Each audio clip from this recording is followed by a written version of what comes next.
Tender విలువ అయితే మీరు 2,000 కోట్లు అన్నారు. 2,000 కోట్లు కాదు, 2,000 కోట్ల నుంచి 3,000 కోట్ల దాకా కుంభకోణం జరిగింది. నేను ఇప్పుడు చెప్తా ఆధారాలతో సహా. అన్నీ మీరు తెలంగాణ బిడ్డల నోట్ల మట్టి కొట్టి తెలంగాణ ఇతరులకు ఇచ్చిండ్రు. ఇక దీనికంతా కుట్ర మామూలుగా జరగలేదు. దీని మీద తీస్తే ఆ ఎస్ఎస్ రాజమౌళి కూడా అమ్మో ఇదైతే నేను తీయలేను ఆయన కాడికి వస్తుందేమో అనిపిస్తుంది నాకు. అంత పెద్ద కుట్ర దీంట్లో జరిగింది. మొట్టమొదట 2023 డిసెంబర్లో రేవంత్ రెడ్డి గారు ముఖ్యమంత్రి అయిన వెంటనే తెలంగాణలో ఈజీగా డబ్బులు ఎక్కడి నుంచి దోసుకోవచ్చు. సరే, ఆయన రియల్ ఎస్టేట్ రంగం నుంచి వచ్చి ల్యాండ్ నుంచి దోసుకోవచ్చు అని ఆయన క్లారిటీ ఉన్నది. ఇక పొంగులేటి శ్రీనివాసరెడ్డి గారు అయితే సిద్ధాస్తులు, లగ్జరీ వాచ్ల నుంచి మొదలు పెడితే Kothwalguda, Vattinagulapally, Raghava construction, blue paint, దాని తర్వాత నాదర్గుళ్ళు, దాని తర్వాత వట్టినాగులపల్లి, ఇక ఇవన్నీ ఇది పెద్ద స్టోరీ.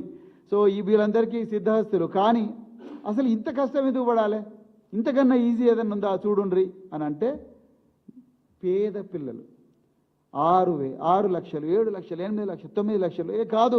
మనం ఈ గురుకులాల వరకు ఎందుకు పర్మిట్ కావాలి, మనం లిమిట్ చేసుకోవాలి. అసలు తెలంగాణలో ఎంతమంది విద్యార్థులు ఉన్నారు? 61 లక్షల నుంచి 70 లక్షల మంది విద్యార్థులు ఉన్నారు.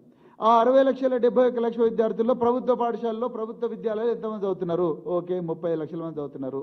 ఈ 35 లక్షల మంది యాజమాన్యాలు ఎవరు? స్కూల్ ఎడ్యుకేషన్, సర్వశిక్ష అభియాన్, గురుకులాలు, మోడల్ స్కూల్స్, కేజీబీవీలు. ఇప్పుడు బాగున్నది. ఓకే, సో వీళ్ళ దగ్గర ఏమేమి ప్రొక్యూర్ చేస్తారు?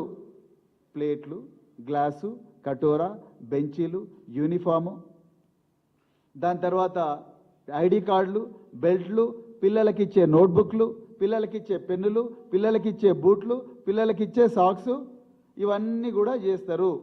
ఓకే, సో దీంట్లో ఎంత ఆదాయం వస్తుంది? ఎంత అనుకుంటే అంత ఆదాయం వస్తుంది. ఈ సప్లై చేసే వాళ్ళు ఎవరు? చిన్న చిన్నోళ్ళు, ఎంఎస్ఎంఈలు. ఎంఎస్ఎంఈ అంటే micro, small and medium enterprise. Telangana బిడ్డలు. వీళ్ళ నోరు నొక్కేయడం చాలా ఈజీ, ఎందుకంటే వీళ్ళు చిన్నోళ్ళు, వీళ్ళు ఇంకెవరు లేరు. అప్పుడు కేసీఆర్ గారు తెలంగాణ బిడ్డలే బాగుపడాలి, తెలంగాణ బిడ్డల చేతిలోకే సంపద రావాలని చెప్పి 10,000 మందికి అవకాశం ఇచ్చిండ్రు. నిజంగా అది అద్భుతమైన స్కీమ్. ఒక ఇషారా ఇచ్చిండు, మీరు తెలంగాణలో హెల్ప్ చేయాలి, వాళ్ళు చిన్నోళ్ళు కానీ చదువు వచ్చినా రాకపోయినా వాళ్ళకి హెల్ప్ చేయాలని చెప్పి ఒక ఇషారా ఇచ్చిండు కేసీఆర్ గారు.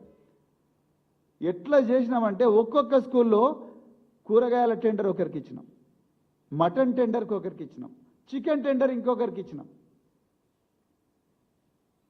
కూరగాయలు, మటను, చికెను, అదేవిధంగా శానిటేషన్ టెండర్ ఒకరికి ఇచ్చినాం, వండే టెండర్ ఒకరికి ఇచ్చినాం. అంటే ఒకటే స్కూల్ మీద కనీసం 10 నుంచి 15 కుటుంబాలు బతికేవి.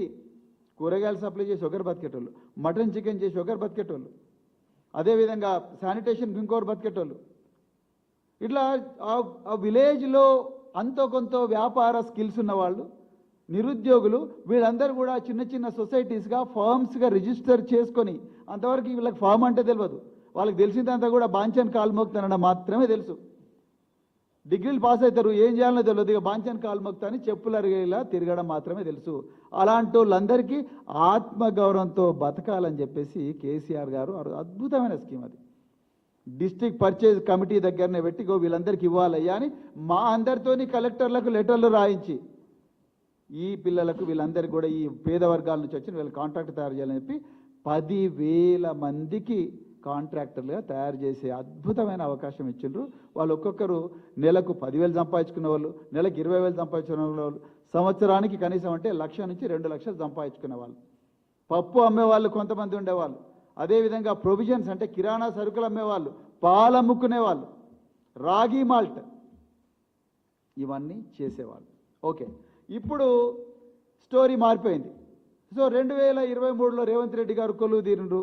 తర్వాత ఒక అధికారిని తీసుకొచ్చిండ్రు గురుకులాలకు. వెంటనే ఒక అధికారిని మార్చేసిండ్రు. ఆ అధికారి పేరు నేను మాటికి ఇదే వేదిక మీద చెప్పిన. ఇక సరే, ఆమె పేరు చెప్పడం అదృష్టం బాగుండి ఆమె ఇక్కడ పోకుండా ఇక్కడ నుంచి కేసీఆర్ గారి హయాంలో ఆమె ఒక జిల్లాకు కలెక్టర్గా పనిచేసి ఇక ఈమె చేసిన ఈ దుర్మార్గాలు భరించలేక జిల్లా నాయకులందరూ, జిల్లా ప్రజలందరికీ మాకు ఈమె వద్దు సారు అంటే ఆమెను అక్కడ నుంచి ట్రాన్స్ఫర్ చేసిండ్రు.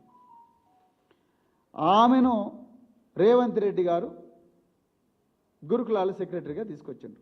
తీసుకొచ్చిన తర్వాత ఇక మొదలైంది కుట్ర. ఇప్పుడున్న రాజ్యసభ సభ్యుడు, మొన్ననే సీఎం ముఖ్య సలహాదారుడు, ఆ రాజ్యసభ సభ్యుడు, ముఖ్యమంత్రి, అధికారి వీళ్ళందరూ కూడా ఒక సుదీర్ఘ